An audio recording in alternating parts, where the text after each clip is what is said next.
नमस्कार, आप सभी का हमारे YouTube चैनल में हार्दिक स्वागत है। लीजिए एक और आध्यात्मिक दर्शन कथा पढ़ते हैं। इसका नाम है विचारों के कदम। जापान में एक राजा था। वो अपने बेटे को एक फकीर गुरु के पास जागरूकता सीखने के लिए भेजता है। राजा बूढ़ा हो चला था, तो उसने अपने बेटे से कहा, बेटे, अपनी पूरी ऊर्जा जागरूक बनने में लगाओ, क्योंकि जब तक तुम जागरूक नहीं हो तुम मेरे उत्तराधिकारी नहीं बन सकते। मैं ये राज्य किसी ऐसे व्यक्ति को नहीं दूंगा जो सोया और बेसुध है। यह बाप बेटे का सवाल नहीं है। मेरे पिता ने मुझे उत्तराधिकारी तभी बनाया था जब मुझ में चेतना आई, जबकि उस राजगद्दी के लिए मैं सही व्यक्ति नहीं था, क्योंकि मैं उनका बड़ा बेटा नहीं बल्कि सबसे छोटा बेटा था। लेकिन मेरे अन्य दो भाई जो मुझसे बड़े थे, वो उस होश को प्राप्त नहीं कर सके। तुम्हारे साथ भी ऐसा ही होने वाला है। यहां तो समस्या और भी जटिल है, क्योंकि मेरा एक ही बेटा है। यदि तुम जागरूकता को प्राप्त नहीं करते हो तो राज्य किसी और के हाथ में जा रहा है। तुम सड़कों पर भिखारी बनोगे, तो ये तुम्हारे लिए जीवन और मृत्यु का प्रश्न है। इसलिए तुम इस आदमी के पास जाओ। वो मेरे भी गुरु रहे हैं। अब वो बहुत बूढ़े हो गए हैं, लेकिन मैं जानता हूं कि अगर कोई तुम्हें सिखा सकता है तो वो ये आदमी है। उनसे कहना, मेरे पिता बीमार हैं, बूढ़े हैं, किसी भी दिन मर सकते हैं, समय कम है और मुझे उनके मरने से पहले पूरी तरह से जागरूक होना है, नहीं तो मैं राज्य खो दूंगा। राजा का पुत्र पहाड़ों में बसे उस बूढ़े आदमी के आश्रम में जाता है। उसने गुरु से कहा, मुझे आपके शिष्य राजा ने भेजा है। गुरु बहुत उम्र दराज था, उसके पिता से उम्र में बहुत बड़ा। उन्होंने कहा, मुझे वो आदमी याद है। वे वास्तव में एक सच्चे साधक थे। मुझे आशा है कि आप उसी गुण के, उसी प्रतिभा के, उसी समग्रता के और उसी तीव्रता के सिद्ध होंगे। युवा राजकुमार ने कहा, मैं सब कुछ करूंगा। गुरु ने कहा, तो फिर आश्रम में सफाई से शुरुआत करो। और एक बात याद रखना, मैं तुम पर कभी भी बिना बताए वार कर सकता हूं। हो सकता है तुम फर्श साफ कर रहे हो और मैं पीछे से आकर तुम्हें लाठी से मार दूं, इसलिए सावधान हो जाओ। राजकुमार ने कहा, लेकिन मैं जागरूकता के बारे में जानने आया हूं। गुरु ने कहा, इसी प्रकार तुम सीखोगे। 1 वर्ष बीत गया। शुरुआती दिनों में राजकुमार को हर दिन काफी मार मिल रही थी, लेकिन धीरे धीरे वो जागरूक होने लगा। बूढ़े आदमी के कदमों के आहट पर भी वो कुछ भी कर रहा होता, चाहे वो कितना भी लीन हो, लेकिन उसे तुरंत पता चल जाता कि गुरु आसपास है। राजकुमार सतर्क हो जाता। 1 वर्ष के बाद एक दिन राजकुमार अपने आश्रम के ही एक अन्य सहयोगी से बात करने में लगा हुआ था। गुरु ने पीछे से हमला किया, लेकिन राजकुमार ने बात करना जारी रखा और फिर भी उसने छड़ी को उसके शरीर तक पहुंचने से पहले ही पकड़ लिया। गुरु ने कहा, ठीक है, अब ये पहले पाठ का अंत है। दूसरा पाठ आज रात से शुरू हो रहा है। राजकुमार ने कहा, मैं तो सोच रहा था कि यही सबक सब कुछ है। ये केवल पहला सबक है, और कितने सबक हैं?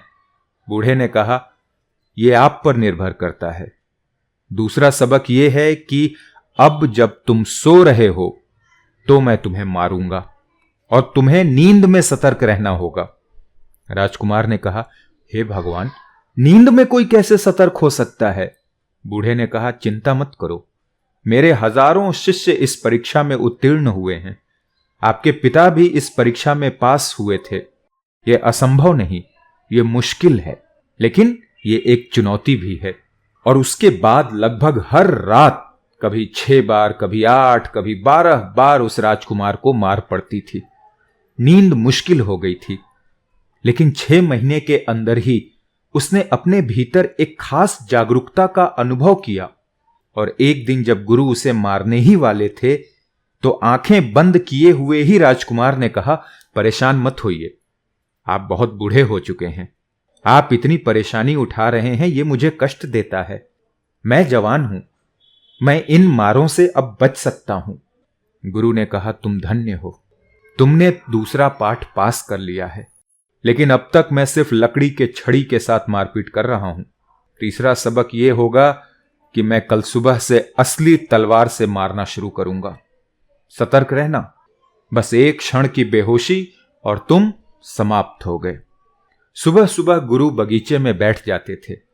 पक्षियों को गाते हुए सुनते, फूलों को खिलते हुए देखते, सूरज को उगते हुए देखते। राजकुमार ने सोचा, अब यह सबक खतरनाक होता जा रहा है। लकड़ी की छड़ी सख्त और कठिन जरूर थी, लेकिन वो मुझे जान से मारने वाली नहीं थी। लेकिन अब एक असली तलवार, जबकि राजकुमार एक तलवारबाज था, लेकिन इस परिस्थिति में उसे अपनी रक्षा करने का कोई मौका नहीं दिया जाएगा। केवल उसकी जागरूकता से ही उसकी सुरक्षा होने वाली थी। उसके दिमाग में एक विचार आया, यह बूढ़ा वास्तव में खतरनाक आदमी है। इससे पहले कि वो अपना तीसरा पाठ शुरू करे, मैं ये जांचना चाहूंगा कि क्या वो गुरु स्वयं तीसरी परीक्षा पास कर सकता है या नहीं। यदि वो मेरी जान जोखिम में डाल रहा है, तो मैं उसे ये जांचे बिना ऐसा करने की अनुमति नहीं दे सकता कि वो इस योग्य है या नहीं। और ये केवल विचार थे जो कि राजकुमार अपने बिस्तर पे लेटे लेटे सोच रहा था। सर्द सुबह थी और गुरु ने कहा, अपने कंबल से बाहर आओ मूर्ख। क्या तुम अपने ही गुरु को तलवार से मारना चाहते हो? शर्म महसूस हो रही है? मैं तुम्हारे विचारों के पदचिन्हों को सुन सकता हूं। इस विचार को छोड़ दो, ये मैंने सुन लिया है। राजकुमार से कुछ नहीं कहा गया, उससे कुछ नहीं किया गया। विचार भी चीजें हैं। विचार भी चलते समय आवाज करते हैं। जो पूरी तरह से सतर्क हैं, वे आपके विचारों की आहट को पढ़ सकते हैं। इससे पहले कि आप उनके प्रति जागरूक हों, वे आपके विचारों के प्रति जागरूक हो सकते हैं। राजकुमार वास्तव में शर्मिंदा था। वो गुरु के चरणों में गिर पड़ा और उसने कहा, बस मुझे क्षमा कर दीजिए, मैं वास्तव में मूर्ख हूं। लेकिन चूंकि ये एक तलवार का सवाल था, एक असली तलवार का, इसलिए वो अपने आसपास की हर चीज से अवगत हो गया, यहां तक कि अपनी सांस से, अपने दिल की धड़कन के बारे में भी। बस एक धीमी सी हवा पत्तों के बीच से गुजर रही थी। एक सूखा हुआ पत्ता हवा में घूम रहा था और उसे होश आ गया था। और गुरु ने कई बार हमला करने की कोशिश की, लेकिन उसे हमेशा तैयार पाया। और वो उस तलवार से हमला नहीं कर पा रहा था, क्योंकि वो उसे कभी बेहोश या अचेत नहीं पा रहा था। वो काफी सतर्क था। ये मृत्यु का प्रश्न था। आप सतर्क रहने के अलावा और कुछ नहीं कर सकते। 3 दिन के समय में गुरु को एक भी क्षण, एक भी खामी नहीं मिली। और तीसरे दिन के बाद उसने राजकुमार को बुलाकर कहा, अब तू जाकर अपने पिता से कह सकता है, और मेरी ओर से यह चिट्ठी है कि राज्य तेरा है।